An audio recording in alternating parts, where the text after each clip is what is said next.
Operation সিন্দুর আর ভারত আবারও প্রমাণ করে দিল যে ভারতকে যারা হালকাভাবে নেয় তাদের পরিস্থিতি কি হতে পারে।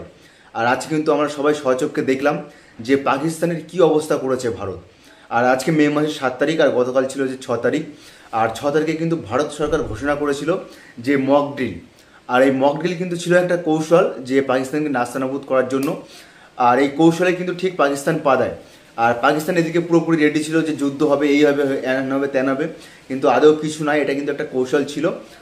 আর অ্যাকচুয়ালি কিছুদিন আগে যে পেহেলগামে যে ঘটনাটা হয়, আর সেই ঘটনার সময় সেই নিরীহ ব্যক্তিদের যেভাবে যেভাবে যেভাবে হত্যা করা হয়, আর হত্যা করার সময় যখন তার পরিবার তার সাথে ছিল, তার আত্মীয় এবং অনেকের আত্মীয় ছিল, অনেকের ওয়াইফ ছিল, এবং তাদের ওয়াইফ এবং তাদের বাচ্চারাও বলেছিল যে এনার সাথে আমাদেরকেও মেরে ফেলো, কিন্তু সেই টেররিস্টরা বা আতঙ্কবাদীরা বলেছিল যে না, তোদেরকে মারবো না, যাতে তোরা গিয়ে এই মর্মান্তিক ঘটনা তোদের ভারত সরকারকে বলতে পারিস। আর ঠিক আজকে 7 মে, আর এই মানে সেই দিনের বদলা কিন্তু আজকে নিল ভারত সরকার। আর এটা কিন্তু শুধুমাত্র ছিল একটা সামান্য একটা যে ক্ষমতার প্রদর্শন, আর এখনও অনেক কিছু বাকি। এই যে অপারেশন সিন্দুর, এর জন্য কিন্তু ব্যবহার করা হয়েছে যে মিরাজ 2000 IAR, যে ইন্ডিয়ান এয়ারফোর্স, আর তার সাথে ব্যবহার করা হয়েছে যে Pinaka multi barrel rocket launcher. তোমরা হয়তো অনেকেই নাম শুনেছ।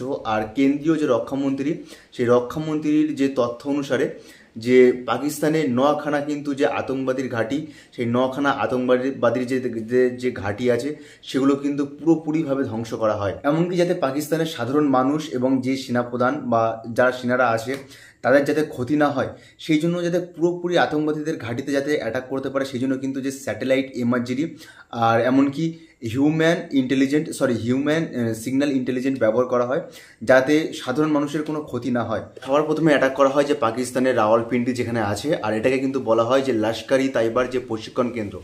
আর এখানে কিন্তু যত রকম তোমরা বলতে পারো যে ড্রোন প্রশিক্ষণ, মানে ড্রোন হামলা, তারপরে যে যত মানে টেররিস্টদের যত মানে হাতিয়ার সাপ্লাই, সব কিন্তু এখান থেকেই করা হয়, যে রাওয়ালপিন্ডি বলে যে জায়গাটা আছে এখান থেকে। আর এটা কিন্তু যে লস্করি তাইবার যে প্রশিক্ষণ কেন্দ্র, এখান থেকে কিন্তু মূলত সব কিছু সাপ্লাই করা হয়। আর কেন্দ্রীয় তথ্য অনুযায়ী যে কেন্দ্রীয় যে রক্ষামন্ত্রী, সেই অনুসারে এখান থেকেই কিন্তু যে পেহেলগাম অ্যাটাক হয় তারই কিন্তু এখানেই কিন্তু প্ল্যান করা হয়েছিল। আর সেকেন্ড যে ঘাঁটিতে অ্যাটাক করা হয় টেররিস্টদের, সেটি হলো যে বাহাওয়ালপুর, যে পাকিস্তানের যে জায়গাটা। আর এখান থেকেই কিন্তু যে 2001-এর যে সংসদ হামলা, আর 2019-এ আমরা জানি যে সবথেকে বড় যে অ্যাটাক হয়েছিল পুলওয়ামা অ্যাটাক, সেটা কিন্তু এখান থেকে কিন্তু প্ল্যান করা হয়েছিল, যে পাকিস্তানের বাহাওয়ালপুর এখান থেকে। তো সেকেন্ড কিন্তু এখানে অ্যাটাক করা হয়। তো এই অ্যাটাকের মাধ্যমে কিন্তু পুরোপুরি টেররিস্টদের যত ঘাঁটি আছে সব কিছু কিন্তু ধ্বংস করে দেওয়া হয়। 3 নম্বর যে আছে যে পাকিস্তানের মিরপুর, আর এই মিরপুরে শেখানো হতো যে কিভাবে যে সন্ত্রাসবাদী বা আতঙ্কবাদীরা, মানে এদেরকে ট্রেনিং করানো হতো যে কিভাবে এরা ভারতের মধ্যে ঢুকে হামলা করবে। মানে তোমরা বলতে পারো যে ভারতের মধ্যে ঢোকার যত রকম কৌশল কিন্তু শেখানো হতো এই মিরপুরে, মানে পাকিস্তানের মিরপুরে। তো এই মিরপুরেও কিন্তু যে ইন্ডিয়ান আর্মি কিন্তু পুরোপুরিভাবে ধ্বংস করে দেয়, মানে পুরোপুরি একদম পুরো ছিন্ন বিচ্ছিন্ন করে দেয়।